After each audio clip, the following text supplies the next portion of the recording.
Salut à tous, on sait tous aujourd'hui que le cerveau est plastique et qu'il peut se reprogrammer et se reconfigurer en fonction de nos expériences de vie et de nos habitudes. Cela s'appelle la neuroplasticité. Cependant, beaucoup de gens ne savent pas quoi faire de cette information ou comment l'utiliser à bon escient dans leur vie, comment en faire levier. C'est pour cela qu'aujourd'hui j'aimerais vous parler d'un concept qui justement utilise la neuroplasticité comme levier et qui, si vous l'appliquez, si vous le comprenez, si vous l'assimilez, pourrait vous aider à améliorer drastiquement votre vie jusqu'à même parfois la transformer. Ce concept, ou plutôt cet outil cognitif, comme j'aime le dire, eh bien il s'appelle le growth mindset en anglais. Et en français, ça donne en quelque sorte le mindset de croissance, le mindset dirigé vers la croissance. Ce qu'on appelle un mindset en anglais ou un état d'esprit en français, étant eh bien une certaine disposition d'esprit, un certain ensemble de croyances, comme une paire de lunettes mentales si vous voulez, qui va vous faire voir eh bien la réalité autrement et donc vous faire agir autrement. Car eh bien ce mindset, cet état d'esprit qui a une correspondance neurologique, qui a des effets dans le cerveau, etc.,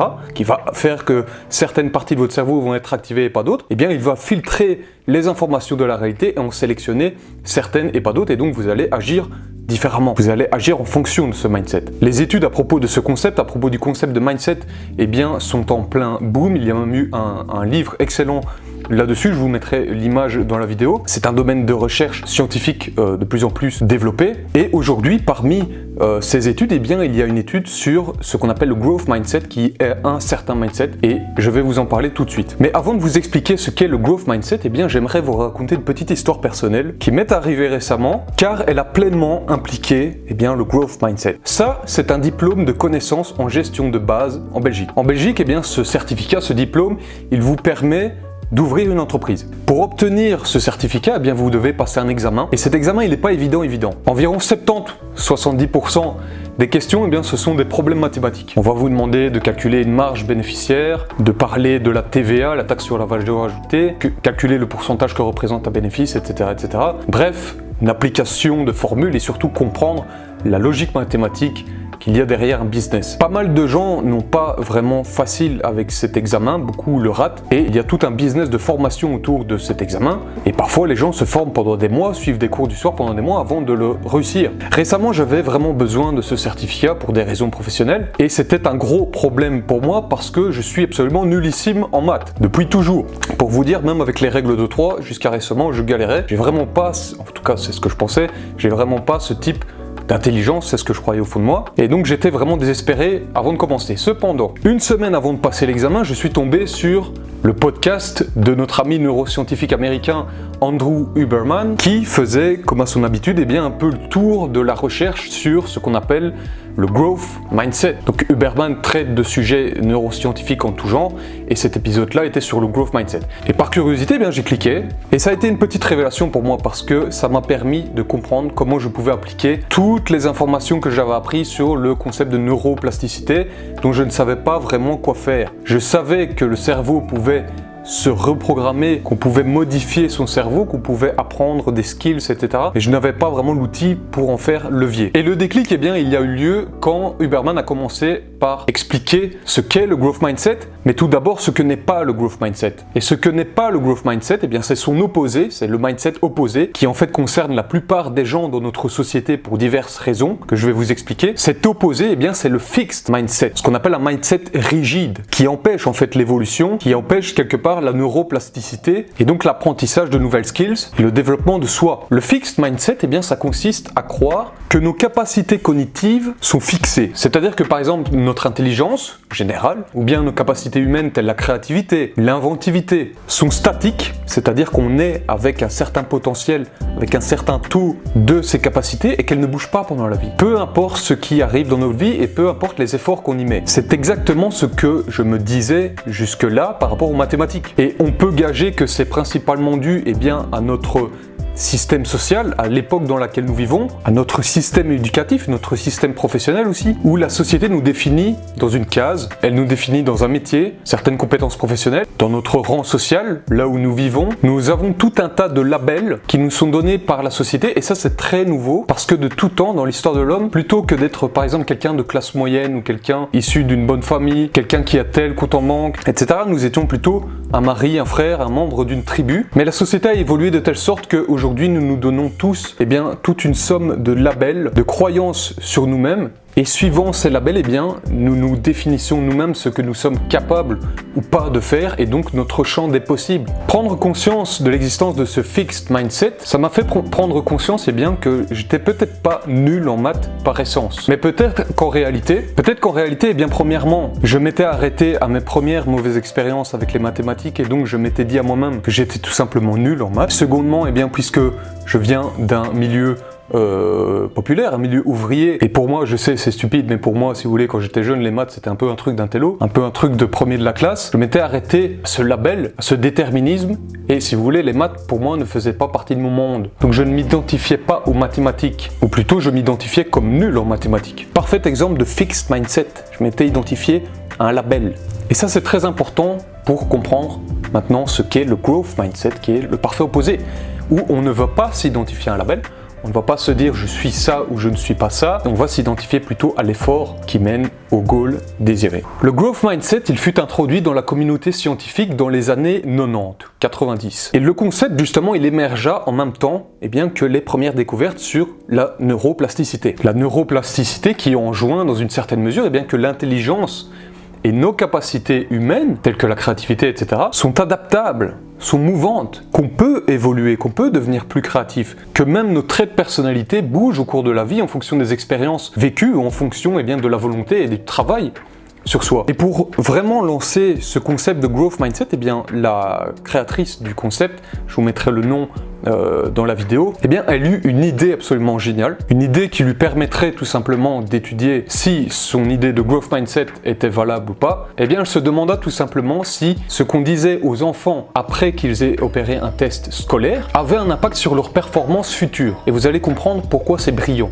Car dans sa tête, en parlant à ses enfants d'une certaine manière ou d'une autre, elle allait façonner un mindset en eux qui allait peut-être avoir diverses conséquences positives ou négatives. Elle voulait étudier ça. Et donc à la fin des années 90, elle a élaboré une expérience scientifique, professionnelle, qui montra justement les effets distincts, soit d'un fixed mindset qu'on a implanté dans ses enfants après un test scolaire, ou soit après l'implantation d'un growth mindset, en leur parlant et en leur expliquant ce que je vais vous raconter. Dans l'expérience, ils ont pris un groupe d'enfants pour passer des tests scolaires, comme je vous l'ai dit, comme des tests de français, des tests de maths. Et ils ont divisé ce groupe d'enfants en 3 groupes. Le premier, c'était le groupe contrôle. Et après chaque test, ces enfants, on ne leur parlait pas, on ne leur donnait pas de feedback, on leur disait simplement, écoutez, là c'est la pause, rendez-vous au prochain test. Le second groupe, c'était le groupe des labels, comme on va l'appeler, ou plutôt le groupe du fixed mindset. Et là, entre chaque expérience, on allait trouver les enfants et on leur disait « Waouh, t'es vraiment super intelligent, t'as vu le résultat que t'as fait? T'es vraiment génial, tu as vraiment une bonne mémoire. » En fait, on leur donnait des labels et on leur disait comment ils étaient. On les définissait, on leur donnait une essence. Tu es intelligent, bien, tu n'es pas très performant. On associait leur identité à leurs résultats. Et on leur disait, ok, maintenant rendez-vous au prochain test. Et puis il y avait le troisième groupe, qui est le groupe le plus intéressant, c'est le groupe du growth mindset. Chez qui, plutôt que de leur expliquer que s'ils avaient bien performé ou mal performé, c'était fondamentalement leur identité, c'était parce qu'ils étaient ci ou ça, on les invitait plutôt à s'identifier à l'effort qu'ils avaient fait, au travail qu'ils avaient réalisé, au process de recherche de victoire qu'ils avaient établi. C'est-à-dire qu'on leur donnait l'idée, on les primait, on leur inculquait le mindset, que plutôt que s'identifier et se dire « je suis bon, je suis mauvais », on leur disait « c'est très bien, regarde le travail que tu as fait, continue dans ce sens. Et même si tu as échoué, réessaye, donne tout ce que tu as, tu vas réussir, parce que tu as la capacité de réussir. » Growth mindset, on s'identifie process, l'effort. Il n'y a pas de je suis bon, je suis pas bon, il y a simplement je vais travailler, mon cerveau va s'adapter et je vais réussir. Et les résultats, ils furent tout simplement impressionnants. Tout d'abord, le groupe contrôle, à qui on n'avait rien dit entre les séances, comme il était attendu, ne réalisa pas de grandes différences entre les tests. Chaque enfant, globalement, resta constant dans son niveau. Dans le groupe du fixed mindset, dans le groupe des labels, on observa au contraire une grosse baisse des performances entre chaque session, c'est-à-dire à chaque fois que une intervenante ou un intervenant était venu leur inculquer le fixed mindset en leur disant « c'est très bien, tu es super intelligent, tu es intelligent, tu es intelligent ». Paradoxalement, les résultats baissèrent drastiquement pour ce groupe. Et pour le troisième groupe, pour le groupe du growth mindset, on observa au contraire une montée, une croissance ahurissante jusqu'au point parfois même de dépasser certains élèves des plus brillants du deuxième groupe, le groupe du Fixed Mindset, dépasser les premiers de la classe en quelque sorte. Et ces résultats, ils furent réitérés dans de multiples expériences, confirmant que ce qu'on disait aux enfants après un test scolaire avait effectivement un gros impact sur les résultats futurs. Et que ce growth mindset, c'était pas de la blague. Que effectivement, même des élèves qui à la base n'avaient pas des bons résultats dans telle ou telle matière, si on savait leur dire ce qu'il fallait leur dire, ils pouvaient triompher, ils pouvaient faire de très beaux résultats. Et ce qu'on retenu à ce moment-là, c'est que plus vous dites à un enfant qu'il est intelligent, qu'il est comme ci, qu'il est comme ça, ou au contraire qu'il est bon à rien, plus vous lui donnez des labels qui sont fixés, des définitions auxquelles il va s'attacher, des labels, plus justement il va s'identifier à ces labels et donc s'y attacher lui-même et il aura du mal à les quitter. Et ça le rend rigide et ça lui met une énorme pression parce que par exemple les enfants à qui on avait dit tu es super intelligent se mettaient une pression énorme en se disant en fait je dois rester intelligent, je dois triompher et comme tout le monde le sait, plus on se met la pression, moins on réussit facilement. Et moins, en fait, inconsciemment, on fait d'efforts parce qu'on se dit « je suis intelligent, ça va aller tout seul ». Et donc, on ne se creuse pas tellement la tête par rapport aux enfants à qui on avait inculqué le growth mindset et à qui, justement, on les avait fait s'identifier au process de développement, process d'effort, au process de persistance. Et bien, justement, pour ces enfants-là, leur identité, désormais, c'était justement défier l'impossible. C'était défier les challenges. Et il y a eu une autre très grande découverte via cette expérience. Tout d'abord, on remarqua que le groupe du Fixed Mindset était beaucoup moins téméraire et beaucoup moins courageux que le groupe du Growth Mindset. C'est-à-dire que lorsqu'on proposait aux enfants du groupe Fixed Mindset, si on leur proposait de choisir entre une activité très challengeante ou une activité qu'on savait qu'ils pourraient maîtriser, systématiquement ces enfants-là choisissaient l'activité qu'ils pouvaient maîtriser. Parce que justement ils avaient peur de perdre leur label, d'être blessés dans leur ego en quelque sorte, parce que c'est humain. Ils ne voulaient pas se laisser échouer, ils avaient peur de l'échec. Parce que pour eux, échouer, c'était perdre de soi si vous voulez, perdre son identité. Au contraire, évidemment, les enfants du Growth Mindset choisirent les activités les plus challengeantes, parce que pour eux, justement, le process d'effort, c'était leur truc et c'était qui ils étaient, et ils n'avaient pas peur de blesser leur ego. Ce que montre en fait le growth mindset, c'est à quel point justement le pouvoir de la croyance a un effet réel sur nos actes, sur les résultats qu'on a dans la réalité et sur nos performances mentales, sur ce qui se passe dans notre cerveau. Et ça, c'est, je crois, un des aspects les plus incroyables de ce growth mindset. C'est quelque chose qui a été vu dans les scanners cérébraux. Ce fut la troisième grande découverte de toutes ces études.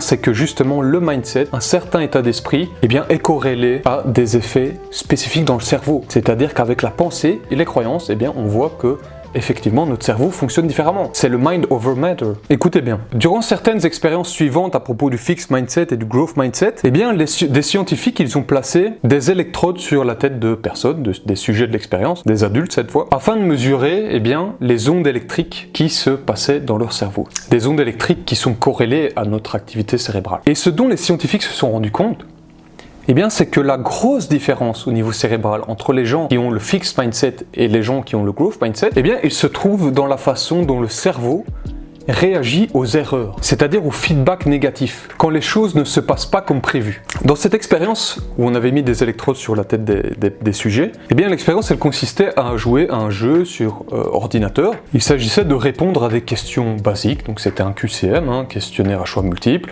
où on leur posait des questions basiques telles quelle est la capitale de l'Australie par exemple. Et donc on demandait aux gens de répondre, et tout de suite on leur donnait un feedback, voilà, est-ce que vous avez répondu correctement ou non. Et ce que les scientifiques observèrent, c'est que peu importe quel groupe, c'est-à-dire tous les sujets de l'expérience, tout groupe confondu, lorsqu'ils commettaient une erreur, on voyait chez tous les sujets une certaine activité électrique qui se produisait lorsqu'ils apprenaient qu'ils avaient commis une faute. C'était caractérisé par une onde électrique spécifique, auquel ils ont donné un nom scientifique. Mais ce qui fut vraiment très très intéressant, c'est que la puissance de cette onde, qui apparaît donc dans le cerveau, quand le cerveau dit « Nope, c'est raté, t'as foiré mec », premièrement, cette onde, elle était beaucoup plus puissante chez les gens du fixed mindset, ce qui signifiait pour diverses raisons, parce que cette onde traversait une zone du cerveau qui est responsable notamment des émotions, ce qui signifiait que ces gens avaient une grosse réaction émotionnelle face à l'échec, beaucoup plus grosse que les gens du growth mindset, mais surtout, on a observé que chez les gens du growth mindset,